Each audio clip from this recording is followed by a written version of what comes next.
Halo, perkenalkan, saya Reksanira Villa Kurnia dari Pendidikan Ekonomi kelas 1B Universitas Pendidikan Indonesia. Sekarang saya akan membahas semua materi pendidikan Pancasila yang Pak Supriyono sudah jelaskan dari pertemuan 1 sampai 3. Pada pertemuan pertama, saya mempelajari tentang urgensi pendidikan Pancasila. Mengapa pendidikan Pancasila itu penting? Karena dari situ saya belajar nilai-nilai semangat dan etos perjuangan yang diwariskan. Seperti kata Soekarno, jangan sekali-kali melupakan sejarah. Ada 3 tonggak sejarah perjuangan bangsa Indonesia yang perlu diambil nilai-nilainya, yaitu Kebangkitan Nasional, Sumpah Pemuda, dan Proklamasi Kemerdekaan Indonesia. Kebangkitan Nasional yang terjadi pada 20 Mei 1908 merupakan awal kebangkitan bangsa Indonesia yang memiliki nilai persatuan dan kesatuan. Sumpah Pemuda yang terjadi pada 28 Oktober 1928 menegaskan bahwa Indonesia bisa bersatu dalam keberagamannya, menjadikan Sumpah Pemuda sebagai modal untuk memperkuat persatuan dan kesatuan, serta munculnya komitmen untuk mengaku bertumpah darah satu tanah air Indonesia, berbangsa yang satu bangsa Indonesia, dan menjunjung bahasa persatuan bahasa Indonesia. Proklamasi kemerdekaan yang terjadi pada 17 Agustus 1945 merupakan jembatan emas dalam membangun bangsa Indonesia mencapai cita-cita nasional, yaitu menunjuk masyarakat yang adil, makmur, dan sejahtera. Namun, masalah yang sedang dihadapi sekarang adalah generasi milenial yang jauh dari nilai-nilai sejarah perjuangan bangsa Indonesia. Maka harus diwariskan semangat dan etos perjuangan tersebut kepada kita. Dasar pemikiran dan urgensi pendidikan Pancasila. Nilai-nilai yang sudah dipegang teguh oleh masyarakat Indonesia sebelum Pancasila sebagai dasar negara dirumuskan, antara lain ada percaya kepada Tuhan, toleransi, gotong royong, musyawarah, dan solidaritas atau kesetiakawanan sosial. Apakah nilai-nilai yang tadi saya sebutkan masih ditemukan atau sudah pudar? Apa yang ditimbulkan jika masyarakat kita mengabaikannya? Antara lain, ada masalah lingkungan, disintegrasi bangsa, korupsi, narkoba, terorisme, dan masih banyak lagi. Jika kelima hal tersebut terjadi, maka dapat disimpulkan bahwa jawaban dari pertanyaan di atas adalah nilai-nilai Pancasila tersebut sudah pudar. Hal tersebut juga dapat mengakibatkan terancamnya kelangsungan negara kesatuan Republik Indonesia. Mengapa? Karena menurut teori kausalitas yang disebutkan oleh Notonegoro, nilai-nilai Pancasila lah yang menyebabkan lahirnya negara kesatuan Republik Indonesia. Maka disinilah urgensi pendidikan Pancasila khususnya di perguruan tinggi. Perkuliahan pendidikan Pancasila merupakan salah satu wujud untuk melakukan penjagaan dan perawatan agar nilai-nilai Pancasila tidak pudar. Selanjutnya pada pertemuan kedua, saya mempelajari tentang tinjauan historis Pancasila. Yang pertama, ada rintisan gagasan untuk mencari sintesis antar ideologi. Maksudnya adalah fakta-fakta pemikiran tentang konsep ideologi yang jauh sebelum para tokoh kebangsaan bersidang di DPP PKI. Fakta-fakta pemikiran tersebut antara lain berasal dari Perhimpunan Indonesia yang berada di Belanda, Tan Malaka, Cokro Aminoto, dan Perhimpunan Mahasiswa Nusantara di Kairo. Perhimpunan Indonesia di Belanda pada 1924 merumuskan konsepsi ideologi politiknya dalam 4 prinsip, yaitu persatuan nasional, non-kooperasi, kemandirian, dan solidaritas.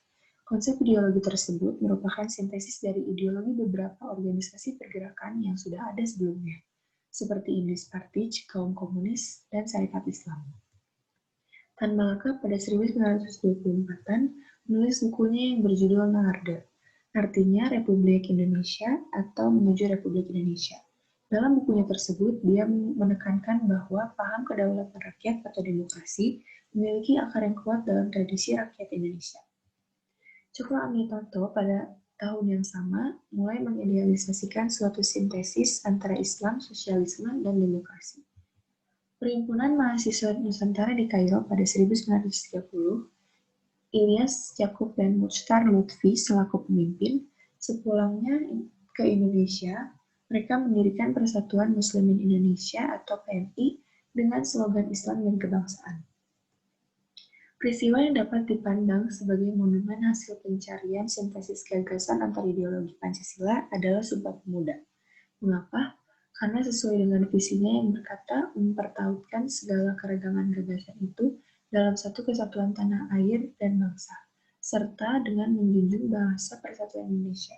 Selain itu, kaum pemuda juga menerobos batas-batas etno-religius atau etno-nasionalisme dengan menawarkan bangunan nalar baru berdasarkan konsepsi kewargaan yang menjalin solidaritas. Contoh dari sintesis salah satunya adalah saat perumusan dasar negara pada sidang-sidang BPUPKI. BPUPKI dibentuk pada 29 April 1945 yang diketuai oleh Dr. KRT Rajiman Widyadiningrat. Anggotanya 63 orang lalu bertambah menjadi 69 serta dengan orang Jepang. Sidang pertama dibuka pada 28 Mei 1945 dan dimulai pada 29 sampai 1 Mei 1945. Tugas BPUPKI adalah melakukan usaha-usaha penyelidikan kemerdekaan. Dalam sidang BPUPKI, ketua dari BPUPKI bertanya apa yang akan menjadi dasar negara Indonesia merdeka. Banyak pembicara yang mengemukakan pendapatnya, mulai dari nilai-nilai ketuhanan sampai nilai-nilai keadilan dan kesejahteraan sosial. Dari semua nama yang mengemukakan pendapat tadi, tampak bahwa secara substantif, nilai-nilai yang terkandung dalam Pancasila sekarang sama-sama diusung baik oleh mereka yang berasal dari golongan nasionalis maupun Islam. Selanjutnya, yang terakhir pada pertemuan ketiga, saya melanjutkan untuk mempelajari maksud dari dasar negara yang dimaksud oleh Ketua BPUPKI yaitu Rajiman Widyadiningrat. Dasar negara yang dimaksud sebelumnya dipersepsi berbeda. Namun, akhirnya pada 1 Juni 1945, pidato Soekarno menjawab permintaan Rajiman tersebut tentang dasar negara Indonesia dalam pengertian dasar filsafat. Dasar filsafat juga bisa disebut sebagai filosofi Grondslag atau pandangan dunia. 5 prinsip yang disebut Pancasila oleh Soekarno dalam pidatonya antara lain kebangsaan Indonesia, internasionalisme atau perikemanusiaan, mufakat atau demokrasi, kesejahteraan sosial, dan ketuhanan yang berkebudayaan dan berkeadaban. Pembentukan panitia kecil. Panitia ini bernama Panitia 8, yang beranggotakan 8 orang, diketuai oleh Soekarno, dibentuk oleh Ketua BPUPKI dengan tugas untuk menyusun rumusan tentang dasar negara. Inisiatif yang dilakukan Soekarno saat menjadi ketua dari Panitia 8 adalah membentuk panitia tidak resmi bernama Panitia 9 yang beranggotakan 9 orang dan diketuai oleh dirinya sendiri.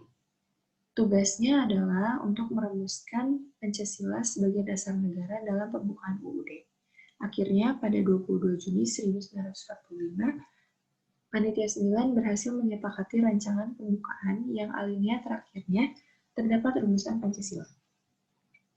Pancasila jika dibandingkan dulu dan sekarang mengalami penyempurnaan dalam urutan dan redaksional, yaitu prinsip kelima pindah menjadi sila ke-1, prinsip kedua tetap menjadi sila kedua, prinsip ke-1 pindah menjadi sila ketiga, prinsip ketiga pindah menjadi sila keempat, dan prinsip keempat pindah menjadi sila kelima. Lalu, hal kedua dari tinjauan historis Pancasila adalah pengesahan dasar negara oleh PPKI. BPUPKI akhirnya bubar pada 7 Agustus 1945 setelah melakukan semua tugasnya. Dan pemerintah Jepang saat itu berjanji untuk membuat PPK. Namun karena ketidakpastiannya, pemimpin Indonesia saat itu mengambil momentum dengan inisiatif membuat PPKI.